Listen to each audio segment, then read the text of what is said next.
Hi dear students, this is Dr. Jeetu with another important chapter, Gingivitis. My reference is Karansa's 13th edition. Please keep the book with you while you go through the presentation. So let's start. So there are 4 stages of gingivitis classified on the basis of histopathology. Stage 1 is the initial lesion of gingival inflammation. Stage 2 is the early lesion. Stage 3 is the established lesion, and stage 4 is the advanced lesion. So stage 1 or the initial lesion shows the first manifestations, which are the vascular changes consisting of dilated capillaries and increased blood flow. So that is a first response. Capillaries dilate and this result in increased blood flow. Then, due to the activation of the resident leukocytes, because of this increased blood flow, lot of leukocytes come to that site, and the activation of these leukocytes lead to stimulation of endothelial cells.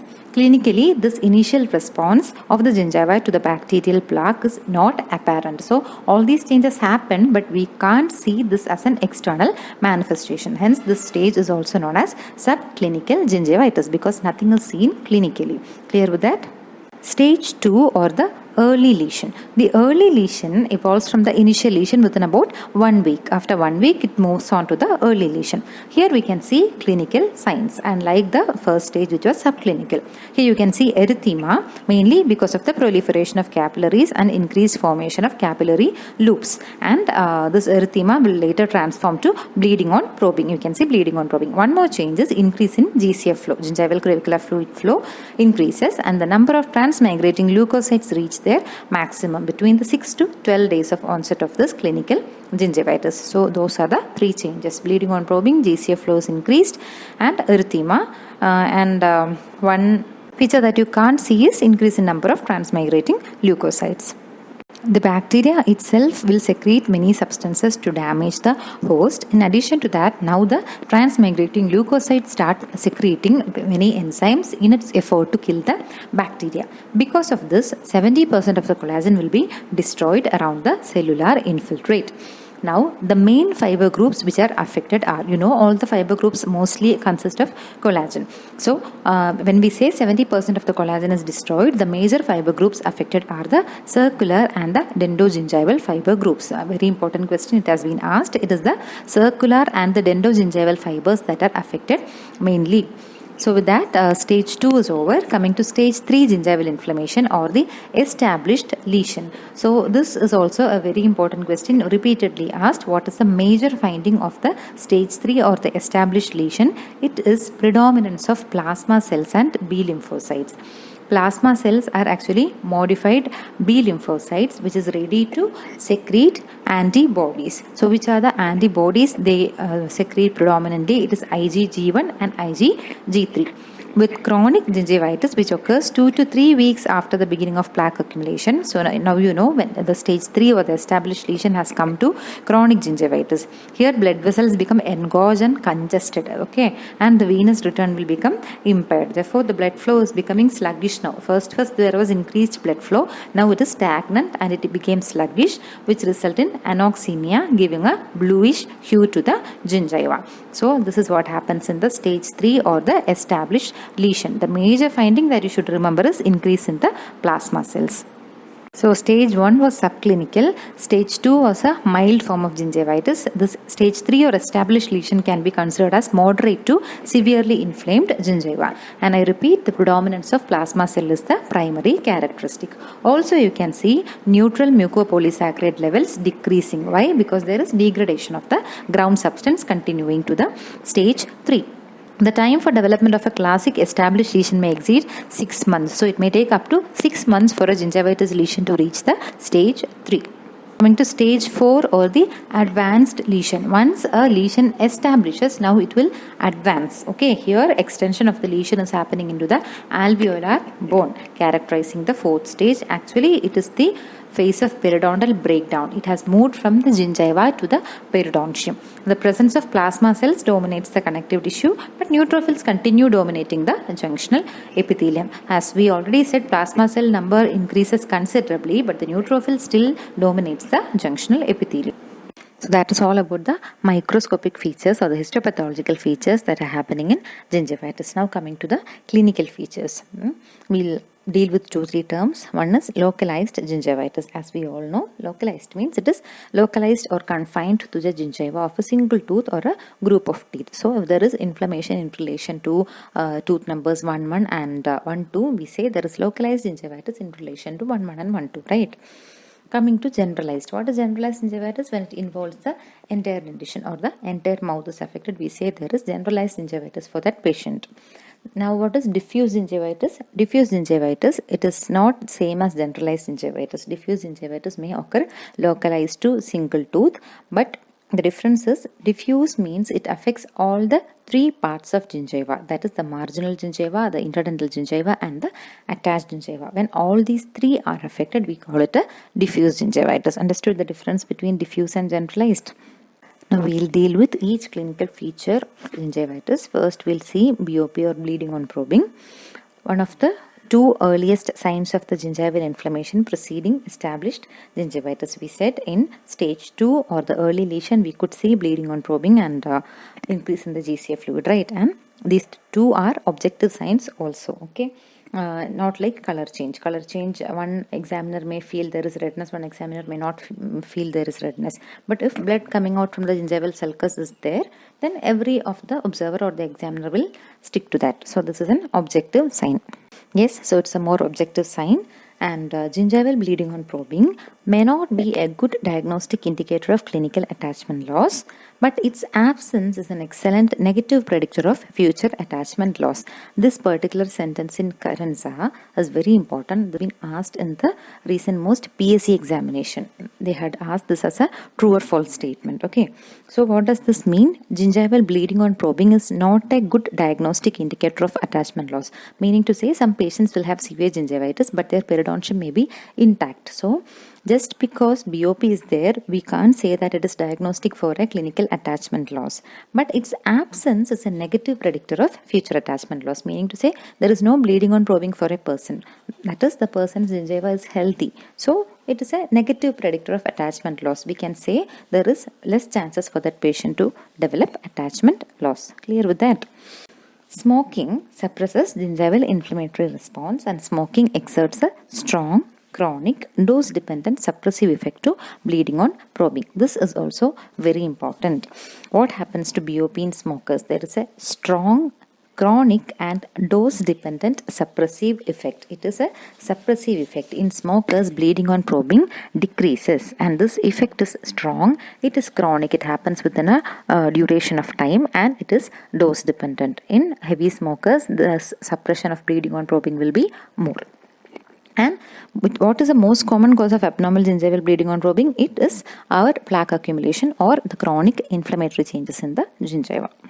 Now, when we did a study about the cellular infiltrate in the sites that bleed on probing, it was predominantly lymphocytic, or it was characteristic of stage 2 or early gingivitis. We said there is leukocytic infiltration in stage 2 gingivitis, right? What can be other reasons of bleeding on probing? It can be a laceration, it can be due to burns, it can be due to medications that a patient is taking, like warfarin or oral contraceptives.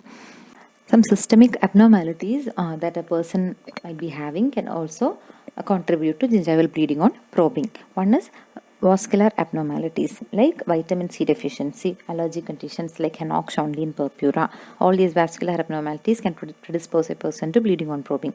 The second one is platelet disorders like thrombocytopenic purpura. We know when platelets are less, then there is increased bleeding tendency. 3 is hypoprothrombinemia like vitamin K deficiency situations.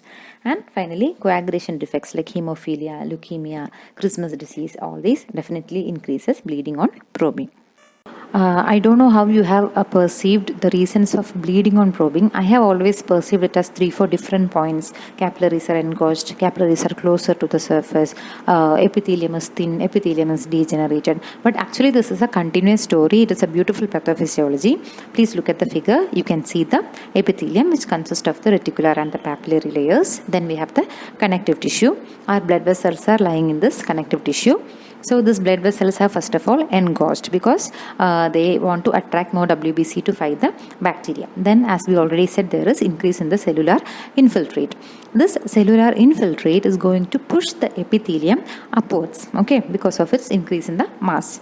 So when this happens, what is happening? The epithelium is getting cut off from its blood supply because blood supply is only present in the connective tissue. As a result of this process, the epithelium is degenerating and epithelium becomes more thin. So now the engorged and the bulky capillaries are very close to the surface. So when you insert a probe into the sulcus, it results in bleeding on probing. And one more info is that the sites that bleed on probing have a greater area of inflamed connective tissue, that is cell-rich, collagen-poor tissue, you can see, when compared to the sites that do not bleed.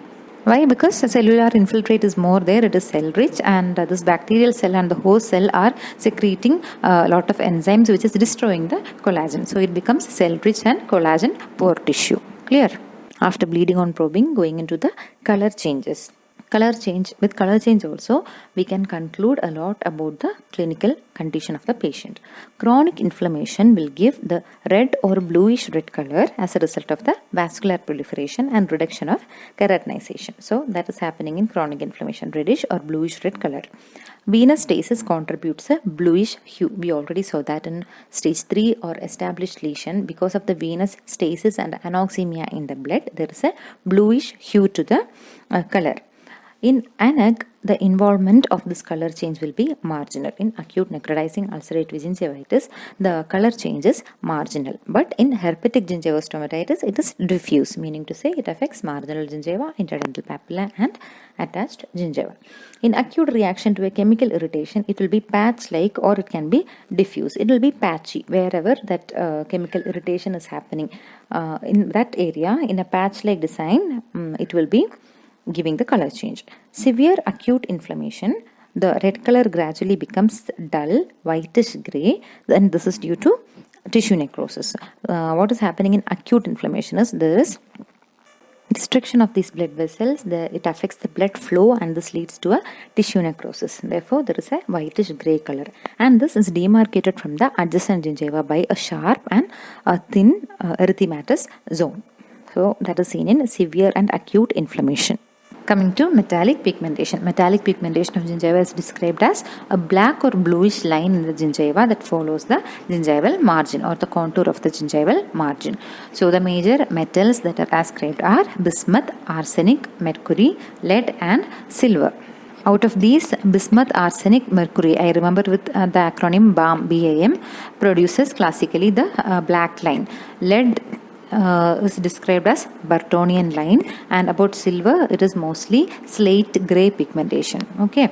So, gingival pigmentation from the systemically absorbed metals, how it is happening? It is from the perivascular precipitation of the metallic sulfide. It is not a result of any systemic toxicity. So, there is no systemic toxicity. It is like there is perivascular precipitation of the sulfides into the connective tissue of the gingiva, which is already inflamed. Now, look closely at the two figures. The first one is due to metallic pigmentation or due to bismuth gingivitis. Here, linear black discoloration we can see in a patient with gingivitis.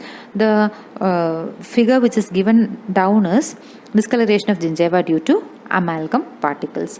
That you can see it is looking patchy. It is not following the gingival margin contour exactly. So that is how you can differentiate. So I already mentioned perivascular precipitation of metallic sulfides occurs in inflamed gingiva. It does not occur in normal gingiva. So it is not just the inflamed gingiva. In addition, you can see mucosa irritated by abnormal biting or chewing habits are also common sites of pigmentation. So it occurs in either inflamed gingiva or irritated mucosa, but not in normal gingiva or mucosa. We have many exogenous and endogenous factors capable of producing gingival pigmentation. Some exogenous factors that can produce this color change are atmospheric irritants, coal and metal dust, coloring agents of the food, of the lozenges, etc.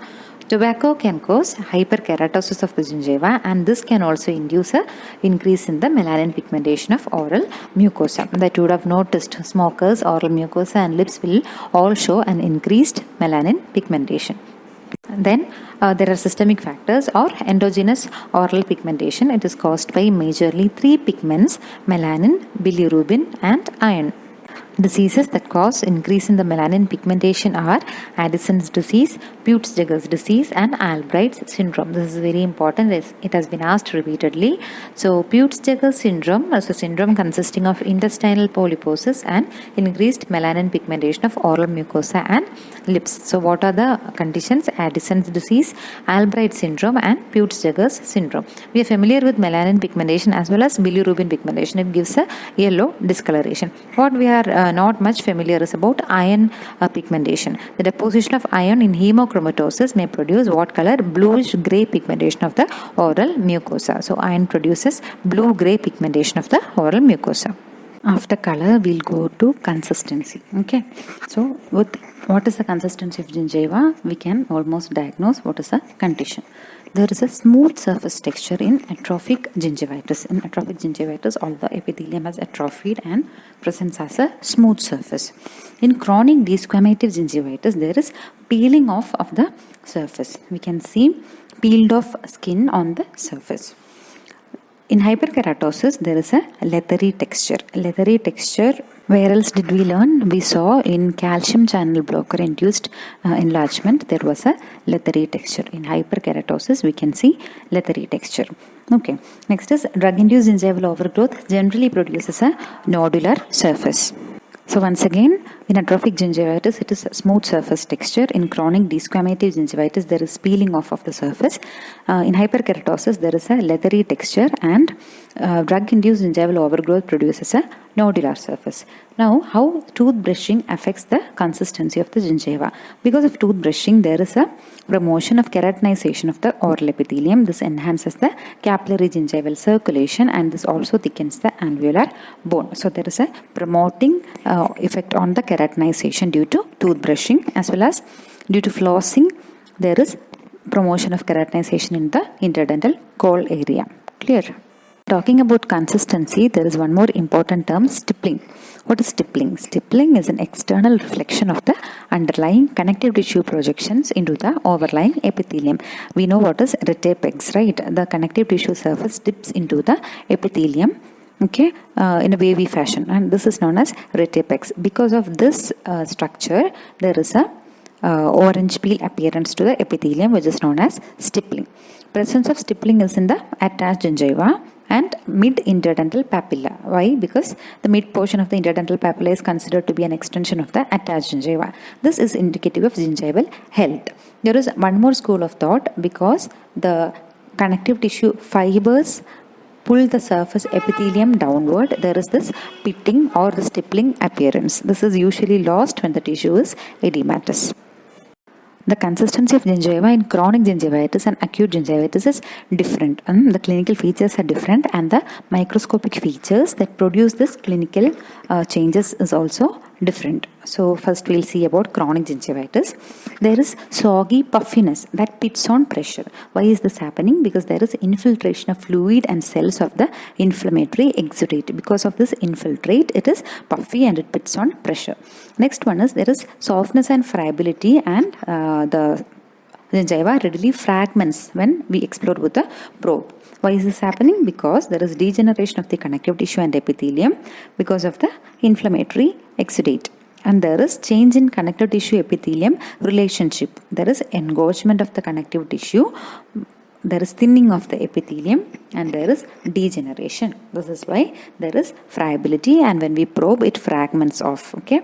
So in short, inflammatory exudates fill the connective tissue, and this pushes the connective tissue retapex upwards towards the epithelium. So the retapex structure, which is usually wavy, becomes a straight line. And what was the purpose of this retapex? This was the epithelium wanted nourishment. Epithelium does not have blood vessels. It derives its nourishment from the underlying connective tissue blood vessels. When this retapex straightens out, what happens? Epithelium is not able to derive nutrition properly. So epithelium degenerates, epithelium atrophies. There is thinning of the epithelium, and this leads to a change in the epithelial connective tissue relationship, and there is degeneration and desquamation. Third appearance in chronic gingivitis can be a firm and leathery appearance. Why this can be happening? It is because of fibrosis and epithelial proliferation, which is associated with long standing. So sometimes there is fibrosis in the connective tissue and there is epithelial proliferation. On long standing, this change happens and this results in a firm and leathery consistency. Clear? In acute gingivitis, you can see diffuse puffiness and softening, but there is no pitting on pressure like you saw in chronic gingivitis. This is due to diffuse edema of acute inflammatory origin, and also one more reason is fatty infiltration seen in xanthomatosis. The second feature is sloughing with greyish flake-like particles of debris adhering to an eroded surface. This is mainly seen in which acute gingivitis conditions like ANAG. Okay. You can see sloughing with a greyish membrane. This is due to necrosis with the formation of pseudomembrane, which is composed of bacteria, PMNs, and degenerated epithelial cells in a fibrinous network. So this is giving the sloughing and the greyish membrane appearance. A third feature of acute gingivitis can be vesicle formation, and the histology behind this is intercellular and intracellular edema with degeneration of nucleus and cytoplasm and rupture of the cell wall. You can see this in herpetic gingivitis, which is a kind of acute gingivitis. Coming to the last feature, gingival contour. Indentations of the gingival margin, known as Stillman cleft and McColl festoon, are the majorly mentioned changes in gingival contour. By the way, what is the normal contour of gingiva? The normal contour of gingiva is arcuate. Okay, it follows an arc in line with the cemento-enamel junction of the tooth. So when this is not following this, it is known as a change in gingival contour, and Stillman's clefts and McColl festoons are changes in gingival contour that is given in the figure also. Stillman cleft is a type of gingival recession that consists of narrow and triangular shaped of gingival recession. It's very clear from the figure, almost a triangular shaped recession. It is narrow recession. What is McColl festoon? It is a rolled and thickened band of gingiva which you can see adjacent to the cuspids. That area has also been asked. Where can you see McColl festoon commonly? It is adjacent to the cuspids. When recession approaches the mucogingival junction, another identifying feature is that McColl festoon is going to reach the mucogingival junction, whereas Stillman's cleft is not reaching the mucogingival junction. Initially, both these changes, Stillman's clefts and McColl festoon, were ascribed to TFO or trauma from occlusion, but it is having no proof. Then you have change in the gingival position. What is the normal position of gingiva? Normally, the gingival margin should be about 2 mm coronal to the cemento-enamel junction. When there is gingival enlargement, this level moves even more coronally, and in case of any traumatic lesions, there is a recession of the gingiva or apical movement of the marginal gingiva. So there are two terms you have to understand pertaining to this change in gingival position. One is the actual position and one is apparent position. What is the actual position of the gingiva, or the actual attachment of the gingiva? Where does it stand? It is like the coronal end of the junctional epithelium. Okay, where is the junctional epithelial attachment? That is the actual attachment of the gingiva. Apparent position is the position of the crest of the gingival margin. That is apparently where you can see the gingival margin's position. There may be more destruction inside. Junctional epithelium may be far more apically, but apparently you see the gingival margin at a position that may be a false position actually. That is why we call it as an apparent position. The actual position is the position of the junctional epithelium.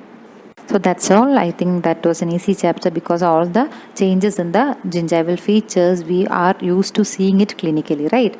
You have to be a little more careful about the underlying histopathological features and the terms like Peutz-Jeghers syndrome, McColl festoon, Stillman's clefts, all these things you have to reinforce. Please go through the textbook also while you see this presentation. Any doubts, please contact me. Thank you.